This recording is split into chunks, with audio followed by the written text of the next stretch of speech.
TikTok, it's time we talked about fundraising ethics. I had an exchange on a Facebook group for nonprofit leaders about what you should look for when you're hiring a fundraising consultant. And I'm a CFRE, which means that I am certified in fundraising and that I hold to a certain standard of professional ethics. So, my concern in advising this person was to recount the ethical implications when you're hiring a fundraising consultant. I'm going to show you my response to this person in a second, and then some of the discussion that took place underneath that, because I really feel like this is important. That group tended to skew toward nonprofit founders that maybe didn't have a lot of nonprofit experience before they started their own nonprofit. So I think this is an important thing that we should keep talking about. I've been on both sides of the equation. I've hired fundraising consultants as a staff member, and I am a fundraising consultant on the side as well for other institutions. So, my advice was never ever work with a consultant who requests a fee based on an amount raised. That's considered unethical. I would also recommend finding someone who's a CFRE to make sure that they understand those ethical standards and all of the governmental regulations concerning fundraising and the nonprofit industry.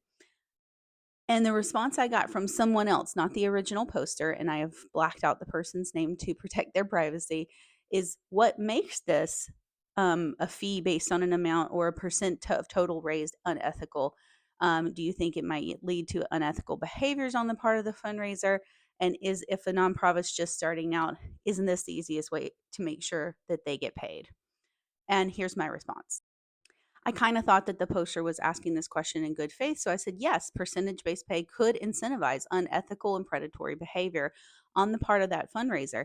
And this practice is actively discouraged by the professional organizations like Association of Fundraising Professionals and Certified Fundraising Executives, both of which I'm a part of.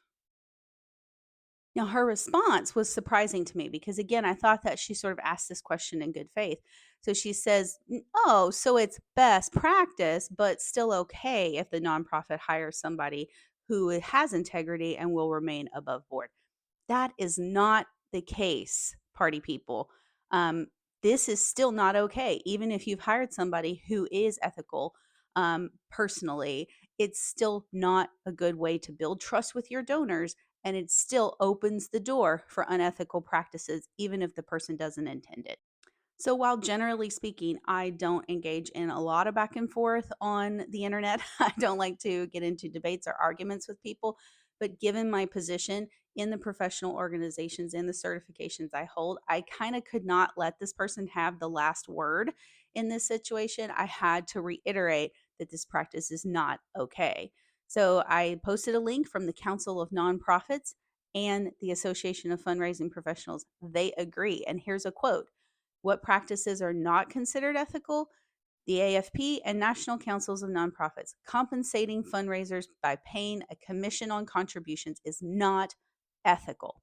CFRE also agrees with this. That's me saying that. Obviously, each director can do what they want and roll the dice on whether they will get away with it and nothing will go wrong. But the consensus is clear across the industry that this is not an ethical practice. So, friends, I just want to make you aware of this. Like, yes, you can pay your fundraising consultant on a per project basis, a per visit basis, a per proposal basis. You can pay them a certain amount based on the hours that they're putting in, but you can't pay them a commission on the money that they raise. I'm going to just give you a random example. Let's say that you're a very rural nonprofit. So you have like a lot of farmers, and you hire a fundraising consultant who's paid based on commission. That fundraising consultant could go out to an elderly farmer and say, why don't you leave this nonprofit your farm in your will? And maybe it's worth $1.5 million.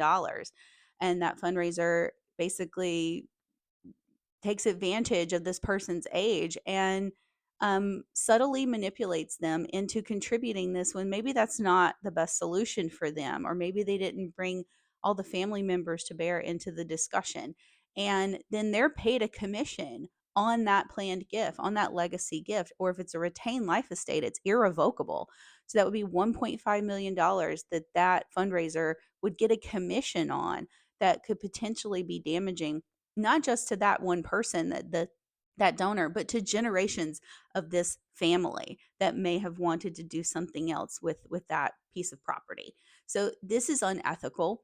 Um, Fundraisers should be paid on an hourly basis, on a per project basis, but never on commission. You can even pay a fundraising consultant on a retainer so that you have access to them throughout a month if you're looking more for advice. But there's ethical ways to go about partnering with a hired fundraiser.